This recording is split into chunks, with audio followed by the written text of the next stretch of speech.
제3장 부처님 당시의 인도 사상 134페이지 인도 정통 사상가 자유사상가들의 대도.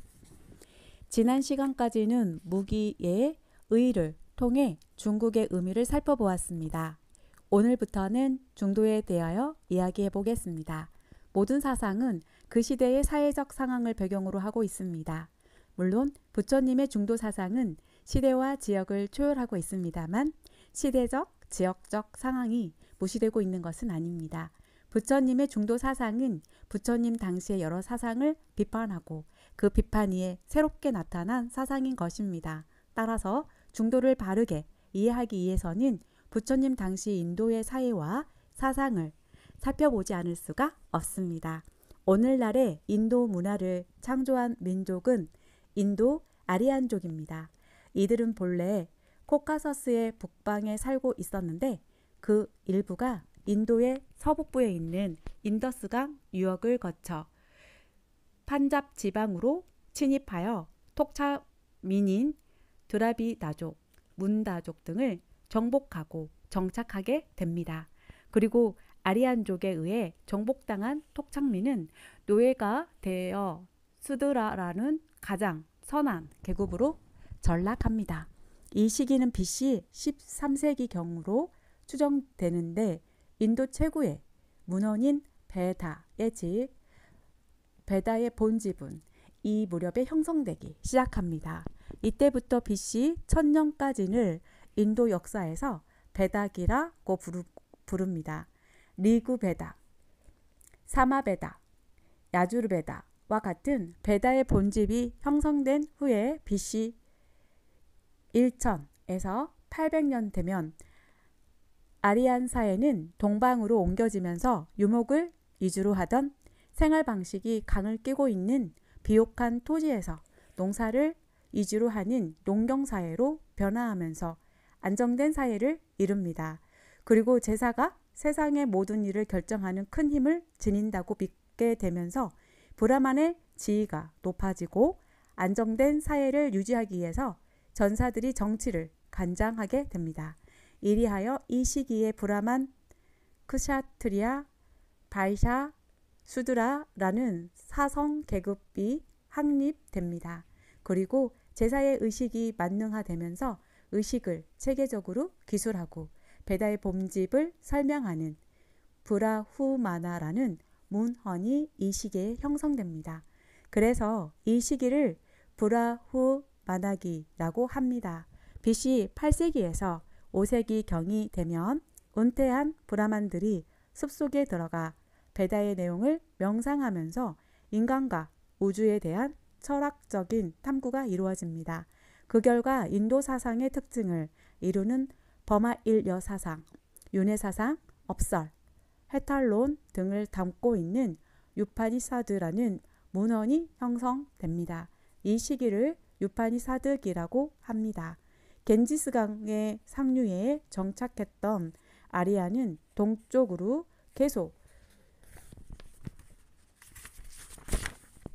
진출하여 BC 5에서 6세기경에는 문화의 중심지가 겐지스강의 중류 지역으로 옮겨지면서 사회적 문화적으로 큰 변화가 일어납니다.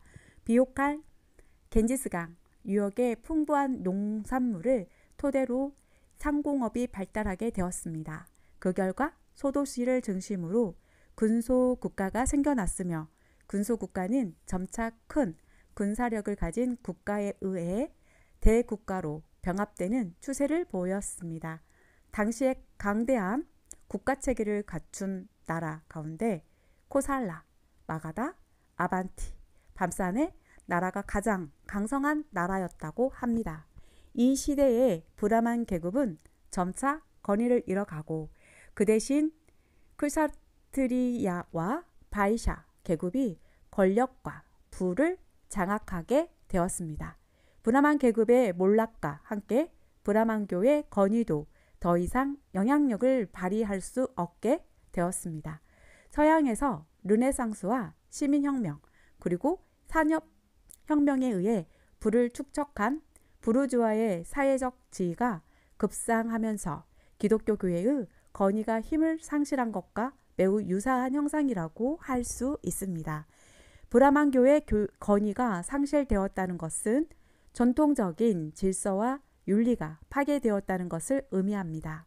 과거에는 세속적인 행복이 브라만 신의 은혜로 지어진다고 생각하여 브라만교에서 성이라고 가르친 것을 따르는 것이 윤리가 되었는데, 이제는 재물이 행복을 보장한다고 믿게 됨으로써 돈벌이와 향락적인 생활이 인생의 전부가 되어버린 것입니다.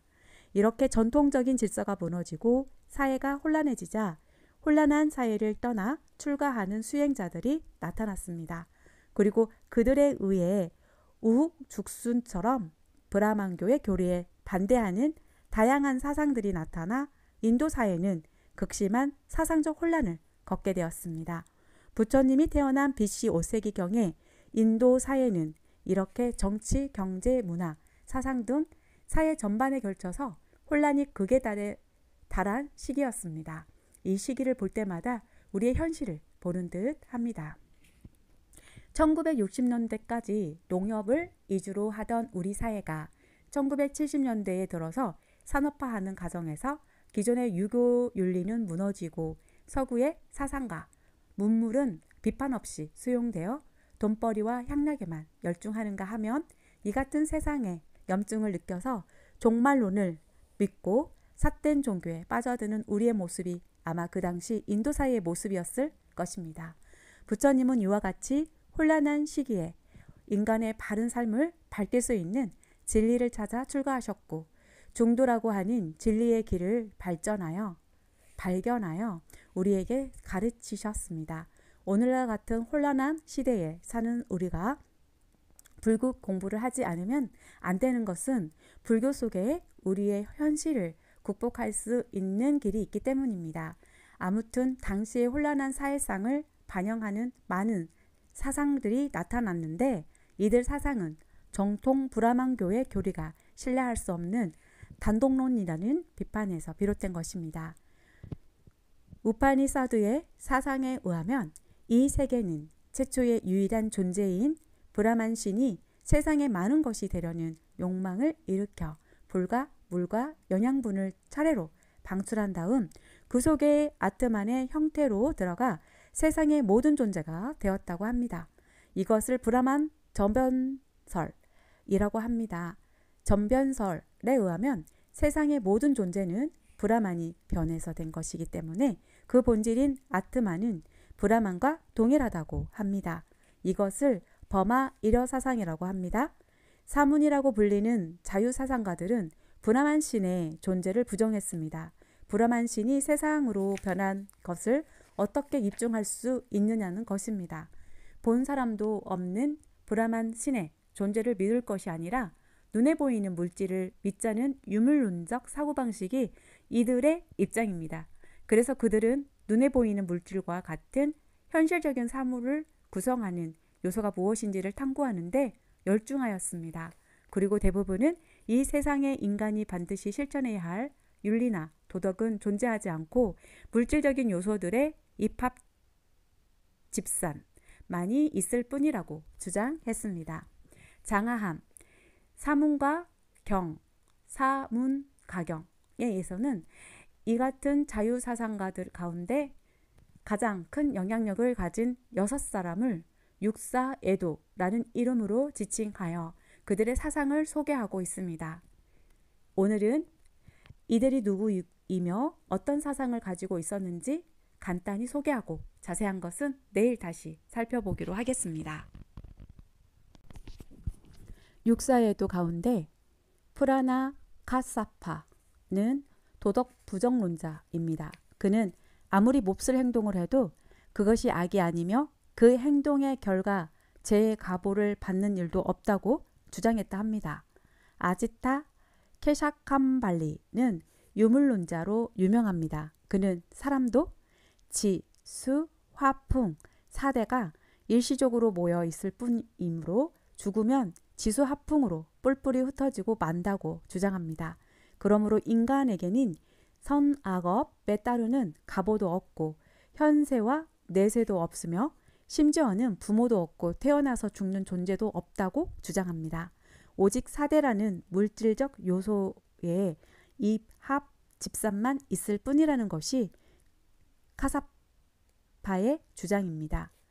파쿠타 카차아나는 기계적 불멸론을 주장합니다.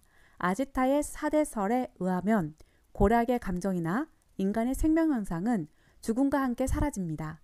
그렇다면 고락의 감정이나 인간의 생명 현상을 이루는 요소는 없다는 것이 됩니다. 그는 없는 것은 생길 수 없다고 봅니다. 그리고 고, 락, 생명도 사대와 마찬가지로 요소라고 보아야 한다고 생각하여 7요소설을 세웠습니다. 이 세상은 불멸하는 7요소가 기계적으로 모였다가 흩어지고 있다는 것입니다. 마칼리 고살라는 결정론자입니다. 그는 이 세상은 요소가 유언이 입합 집산하는 것이 아니라 이미 결정된 법칙에 의해서 필연적으로 입합 집산함으로 인간의 삶을 포함하여 세상의 모든 일은 이미 결정되어 있다고 주장합니다. 그래서 그는 7요소의 물질이 이합집산할 수 있는 공간과 이들이 모이는 법칙인 득가, 이들이 흩어지는 법칙인 실, 그리고 사람이 태어나는 법칙인 생과 죽는 법칙인 사, 이 5가지를 추가하여 12요소설을 내세웁니다. 인간의 운명이나 사물의 생멸은 자연법칙에 의해 이들 요소가 결합된 것이기 때문에 생기고 없어지는 것은 이미 결정되어 있다는 주장입니다. 오늘날의 과학자 가운데 결정론을 주장하는 사람들이 있는데 마칼리 고살라가 바로 그 같은 사상을 가졌다고 할 수 있습니다. 산자야 벨라디푸타는 회의론자입니다. 그는 철저하게 감각적인 경험만으로 판단합니다. 당시의 사문들은 감각적이고 현실적인 경험에 의지하여 업보와 내세를 부정하고 있는데 산자야는 그런 문제들에 대하여 논의조차 하려고 하지 않습니다. 내세를 경험할 수 없는데 어떻게 내세가 있는지 없는지를 알 수 있느냐는 것입니다. 그는 이렇게 철저하게 감각적이고 현실적인 경험에만 의존하기 때문에 진리 그 자체가 있다는 것을 의심하는 회의론에 빠져 있는 것입니다. 마지막으로 니간타 나타푸타는 고행주의자입니다. 그는 자이나교의 창시자인데 이 사람은 부처님과 같이 왕족 출신입니다. 그는 부처님처럼 혼란한 사회를 구원할 생각으로 출가하여 스스로 진리를 깨달았다고 합니다. 그에 의하면 전생의 업에 의해 현생에 받을 괴로움이 결정되어 있다고 합니다. 그러니까 현생에서 받을 괴로움을 받아버리고 새로운 업을 짓지 않으면 생사의 윤회에서 저도를 해탈하게 된다는 것이 그의 주장입니다. 그래서 그는 무조건 고행을 해야 한다고 주장합니다. 부처님 당시에는 이렇게 다양한 사상이 나타나 대립하고 있었습니다. 부처님의 중도 사상은 이 같은 에도들의 사상을 비판한 것입니다. 이들이 모순 대립하고 있는 입장 중 그 어느 것도 취하지 않고 모두 버림으로써 중도의 입장에 서게 된 것입니다. 다음 시간에는 육사에도의 사상을 구체적으로 살펴보고 이것이 중도를 이해하는 바탕이 되도록 하겠습니다.